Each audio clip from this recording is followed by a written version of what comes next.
الحمد لله رب العالمين والصلاة والسلام على أشرف الأنبياء والمرسلين نبينا محمد وعلى آله وصحبه أجمعين. اللهم علمنا ما ينفعنا وانفعنا بما علمتنا وزدنا علما. أما بعد، السلام عليكم ورحمة الله وبركاته.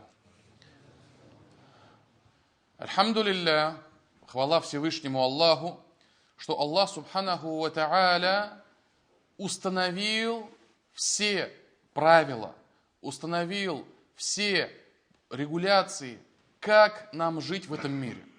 И любая область нашей жизни, в ней мы можем увидеть направление Всевышнего Аллаха, как поступать.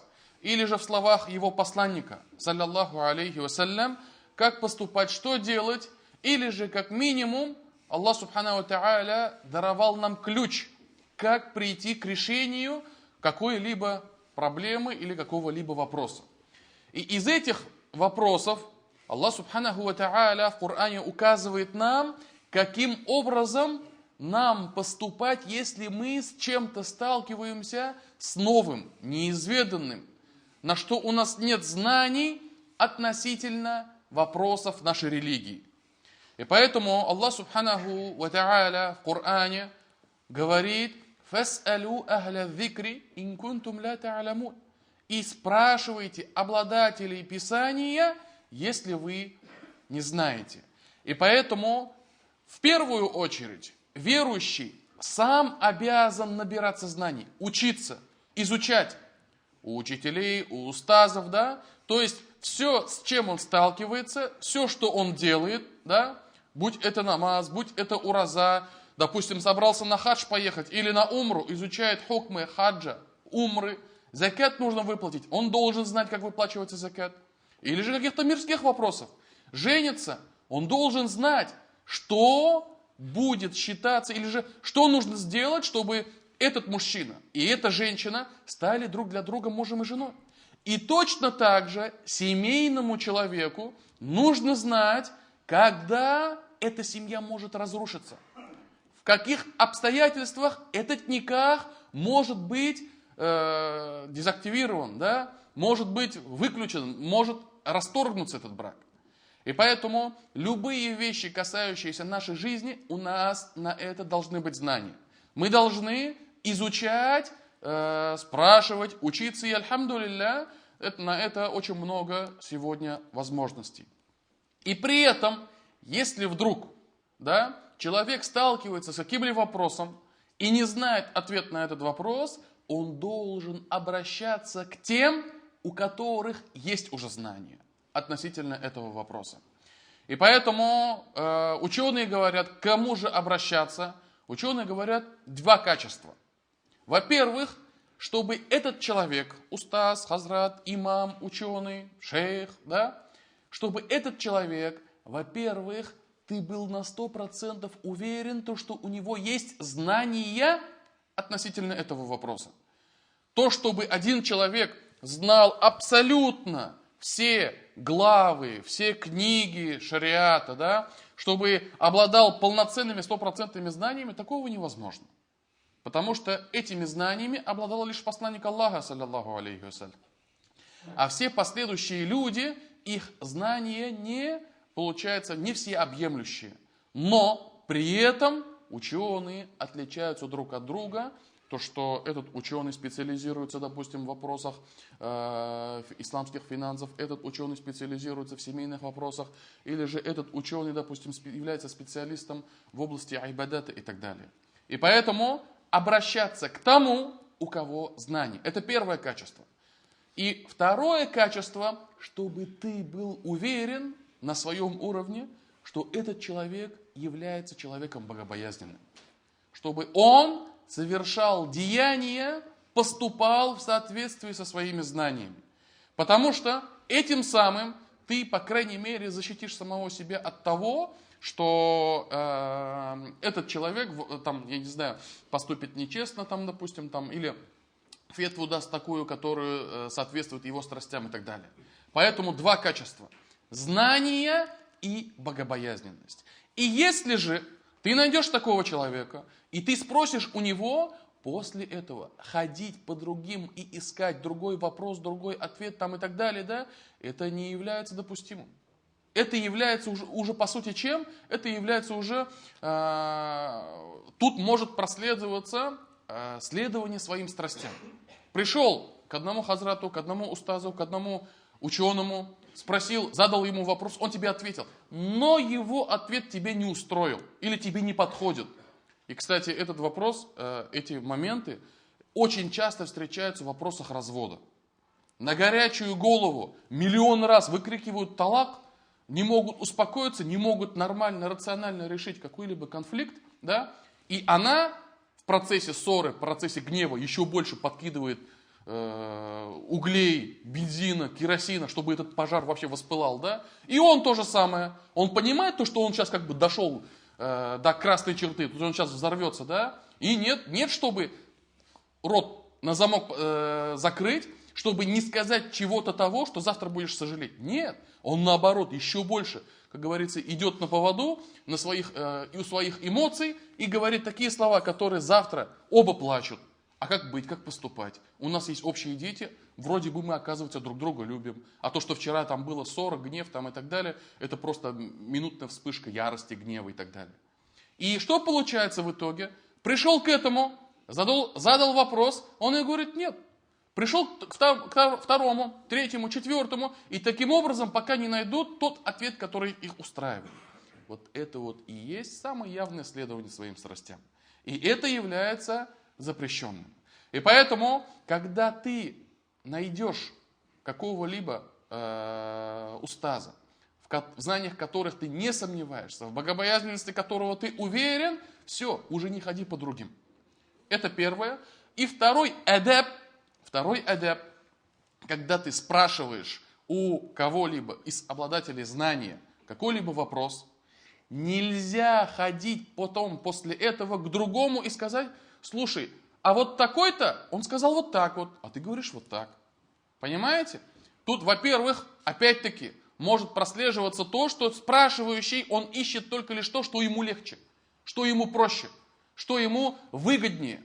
И во-вторых, те же самые люди, у которых ты спрашивал, имам, устаз, шейх там и так далее, да, они же тоже люди. И они тоже не железные, они тоже не ангелы.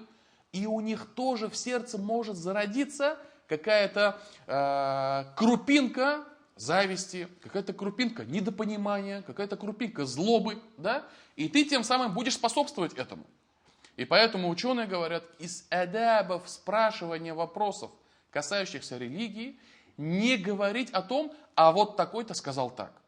Если ты хочешь все-таки уяснить какой-либо момент, который тебе говорили, давали тебе ответ в предыдущих твоих вопросах, скажи именно суть самого вопроса. Не говори, такой-то сказал так-то, так-то. Скажи именно саму суть, именно, допустим, тот самый далиль, тот самые слова там и так далее. Вот это будет уже правильным подходом в задавании вопросов. И остается еще один инструмент. Как поступать, как руководствоваться в каких-либо вопросах, когда у тебя нет однозначного ответа. И этот ответ, этот инструмент дает нам пророк Мухаммад, саллаллаху алейхи вассалям. В сборнике Мусната имама Ахмада приводится хадис, где сообщается, что сподвижник Уабиса ибн Ма'бад, да будет доволен им Аллах, пришел к пророку, саллаллаху алейхи вассалям. И тогда пророк, саллаллаху алейхи вассалям, ему сказал, ты пришел ко мне, чтобы задать вопросы, касающиеся благочестия и греховности. Уабиса, сподвижник, он сказал да. И после этого посланник Аллаха, саллаллаху алейхи вассалям, собрал свои пальцы едино, да, и ударил, говорит, не ударил, даже толкнул в грудь. Ударил в грудь и сказал, о Уабиса, спрашивай свое сердце 3 раза. Повторил, да, спрашивай свое сердце, спрашивай свое сердце, спрашивай свое сердце. И благочестие это то, когда успокаивается твоя душа. И греховность, это то, или же ослушание, грех, ослушание, это то, когда у тебя что-то терзает твое сердце. И у тебя сохраняется неспокойствие, да, метание в твоей груди. И даже если люди тебе скажут какие-либо слова, какие-либо фетвы, дадут тебе ответы, и даже если они так и поступили. Смысл этого хадиса в том, что пророк, саллаллаху алейхи вассалям, говорит этому сподвижнику: благочестие – это когда ты успокаиваешься, когда твое сердце никаких сомнений, ничего не испытывает. Но когда возникает какой-либо спорный вопрос, какой-либо сомнительный вопрос, да, и вот как раз-таки признаком греховности или запретности этого является то, что не лежит у тебя сердце. Что-то тебя тревожит, что-то тебя гложет, ты не можешь успокоиться. Даже если тебе сказали какие-то слова, посланник Аллаха говорит: «Ва ин афтакан нас». Даже если тебе люди дадут фетву, и даже если они так уже поступали с тобой. И поэтому вот спокойствие сердца – один из признаков того, что какое-либо твое дело, оно является приемлемым. Не без спокойства, когда твое сердце мечется, ты не можешь успокоиться, это признак того, что это дело является сомнительным и лучше оставить. И ученые сказали: но про какого человека здесь речь идет?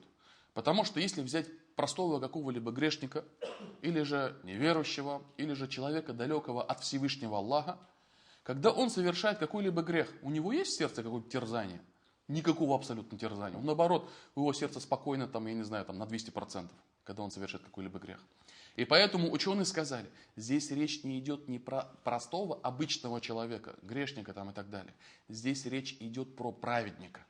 Человека, который ведет праведный образ жизни, сторонится грехов, да, и даже когда он задает кому-либо из ученых, из шейхов там, и так далее, задает вопрос, и при этом либо из-за того, что он неправильно преподнес этот самый вопрос, либо из-за того, что отвечающий недопонял всю ситуацию, либо из-за того, что отвечающий, у него нету компетенции, нету знаний относительно этого твоего вопроса, либо отвечающий дал тебе ответ на основании своих страстей, каких-то личных предпочтений, каких-то своих этих, да, обид, я не знаю, там внутренних, да, если он так поступает, и у тебя после этого сохраняется беспокойство, тогда лучше это оставить.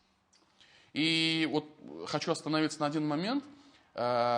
Очень важно, когда ты задаешь вопрос, да, чтобы этот твой вопрос был объективным. Иногда, и это очень сильно распространено в арабских странах, особенно когда касается вопроса взаимоотношений между мусульманами, между там, в обществе, да, ученому задают вопрос таким образом, что, как сказать, там не только ученый, там любой человек ответил бы: да, конечно, эти люди вообще конченые. Эти вообще люди там, такие грешники там. Разве мусульманин вообще так может говорить? Это часто так происходит. То есть перевирают слова, подводят контекст, интонацию таким образом, что отвечающий уже на 80% склоняется в их сторону и дает им нужный ответ. Поэтому иногда вопросы именно каверзные, такие подобранные, да, по форме своего задавания, они уже являются манипуляцией того самого отвечающего устаза, шейха и так далее. Поэтому, когда ты задаешь вопрос, не нужно защищать либо свою сторону, либо себя выгораживать. Опять-таки это в вопросах вот семейных, да, когда муж и жена, допустим, там произошел какой-то конфликт там, и так далее. И особенно, когда они приходят задавать вопросы по одному, если бы пришли бы двое, сразу бы выяснилось бы, да, что кто-то перевирает, кто-то там, допустим, переигрывает, кто-то там еще что-то накручивает, да. Когда по одному приходят, каждая из сторон выгораживает самих себя. Я вот хороший, она вот такая вот плохая. Или же я вот хорошая, я терпела там и так далее, а вот он такой сякой там и так далее. То есть выгораживают самих себя. Поэтому, когда задается вопрос касаемо религиозных каких-либо вопросов, да, необходимо, чтобы он был объективным и давал полную картину. И точно так же отвечающий, он должен, по крайней мере, что делать? Он представлять, в каких обстоятельствах, в какое время, в какой местности происходит то, о чем задают вопрос. Поэтому даже среди ученых есть такая поговорка: то, что у фетвы есть определенное время и есть определенное место. То есть фетва, которая, допустим, дана для мусульман России, она, может быть, и не подойдет для мусульман, допустим, Арабских Эмиратов, там, Катара, Кувейта там, и так далее. Там совсем другая обстановка. И поэтому у каждой местности, у каждого времени есть своя фетва. И поэтому ученые сказали относительно этого хадиса, это касается человека-праведника, который задал вопрос, и ему ответили, либо не зная обстановку, либо неправильно поняли вопрос, и у него после этого остались в сердце сомнения, вот здесь вот он опирается на спокойствие, на внутреннее спокойствие. И если его терзают сомнения, если он не может все как успокоиться, да, в этом случае лучше оставить это и не совершать, чтобы не впасть в что-либо сомнительное. И на этом остановимся. Иншаллах, продолжим на следующих уроках. Субханак Аллахума бихамдик. Ашхаду ан ла иляха илля ант. Астагфирука ва атубу илейк.